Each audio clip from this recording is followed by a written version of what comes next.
Hey everybody and welcome to another Made in Japan segment. Today I bring you Ninjustice and a little bit about Ninjustice and what it's all about.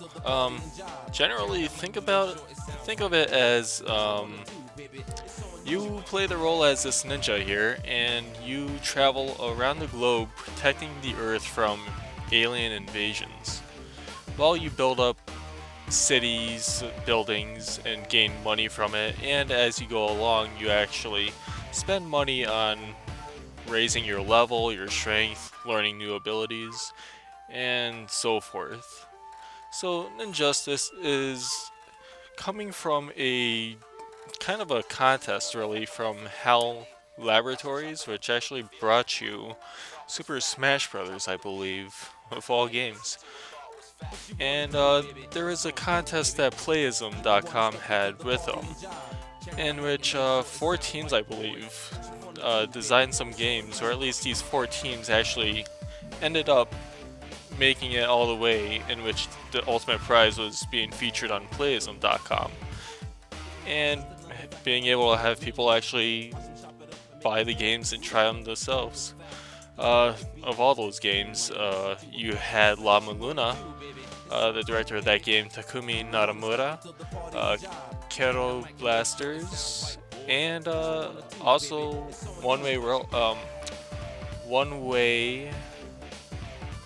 Oh my God, Oneway Heroics. Why am I forgetting that? But also the fourth one just happens to be Ninjustice, which was created by Sakura Fubuki, and their whole intent for developing a game was for this very contest. And sure enough, they did win. It's featured on Playism.com, and the going price for it is $2.99. So you really have not much to lose from this. Pretty good deal on my part, and it was actually a huge reason for me even buying this. But here we go, Ninjan. Here's the protagonist of the game, and as you can tell, this is where we start off. There are 4 sections. Good to see you. This planet is currently under attack by alien forces. Let's begin by learning to move. Alright, so how do we move? So, press W to start the battle. So, you know that a city is in trouble when you see a UFO on top of it. The aliens are here. Use the A and D buttons, or keys, to move left and right. You can jump in battle by pressing W. And to attack, you use the left click on the mouse to slash. Kind of feels like, what was that game? What was that? Food Samurai or something? That tablet game where you slash using your fingertips? But essentially, you just use your left mouse to actually string together attacks, which takes care of all the enemies that come by.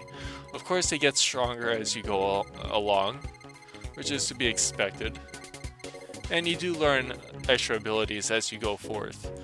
Good work, you chase those aliens off marvelously, but do not neglect your training. Soon you shall face enemies most fierce. I shall keep training you. So, press D to move to the right or to the left. You can't go left because the purple shroud is covering our way, so there's not much we can really do about that. And here's the food court, which you can buy food, of course, if you're low on health. 400, 700, and 1000. Of course, what it means is the more you pay, the more health that you regain. And currently, we really don't need anything with our current state of affairs. So what we'll do is just exit and move on to the next location. Here is pretty important. The blacksmith. He can temper your blade and make it stronger, obviously. So if you pay some money, you can actually get a higher power. Of course, it's for 4,000. I guess I'll say Doge, why not? Let's just use that term. Well, it will become pretty important as you go along in the game. And finally, the third place we'll be visiting frequently, his dojo. he teaches 3 disciplines: heart, skill, and body. So he's going to teach us a new skill for free.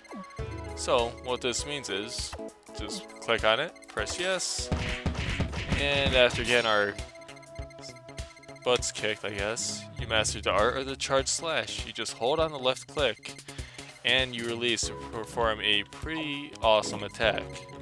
But now, the free ride is over, essentially. Increased stamina, I believe that one increases this bar here. It increases the amount of times you can actually do attacks before you have to wait for the bar to recharge. Maximum strength is the green bar here, which is indicative of your health. And learning a new skill is essentially what we just saw before, when we learn a new technique that we can use in battle. But, of course, we first start in Japan, but other places do open up to us.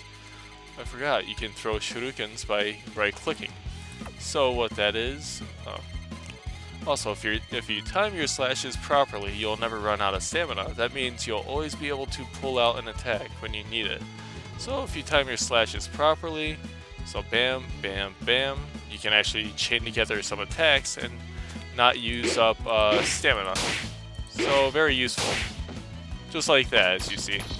But now we have some new enemies.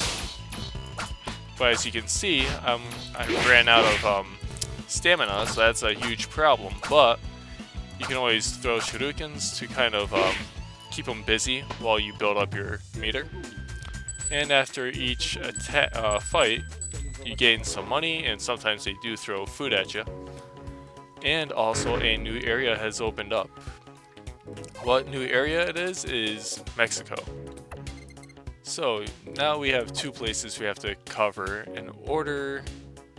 Yeah, so he's kind of scared. So now we have a new place to traverse. So Mexico. And what you can do actually, besides always getting into battles here, is you can also build up new buildings to make you money. And, oh, well, let me just take care of these guys before I can think clearly. Damn!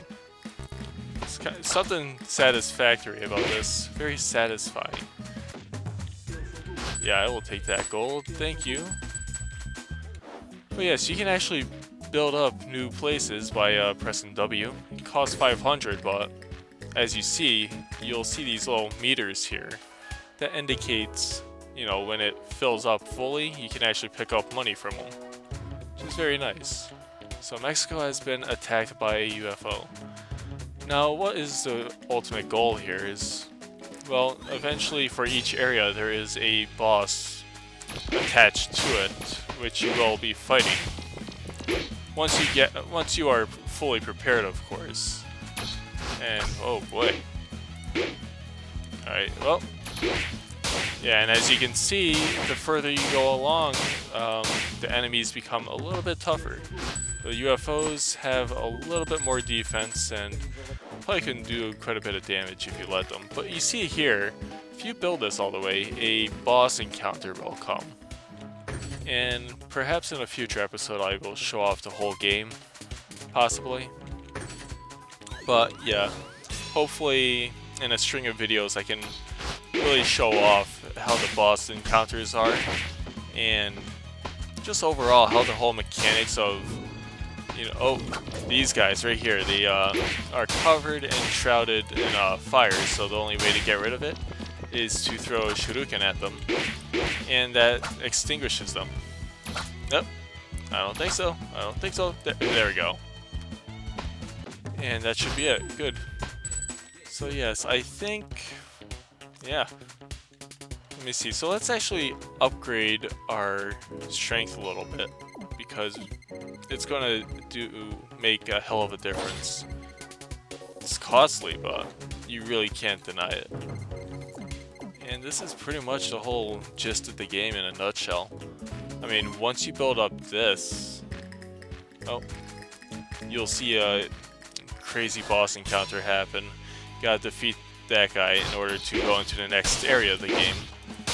And I guess I'll leave it for another video to let you know what is the next area that we'll be going to, because currently we have Japan and Mexico unlocked, but there are 2 other areas, so it's quite a huge road out there. But this has been Ninjustice, and if I continue to do this, we'll move on and take a look at the boss of Mexico and see ultimately what will be the next area that we will be traversing. So thank you everybody for watching, and it's a very neat game. I mean, you really don't lose out a lot in this at $2.99, so I'll include the link to the in the description where you can get this. And thank you for watching. Sayonara.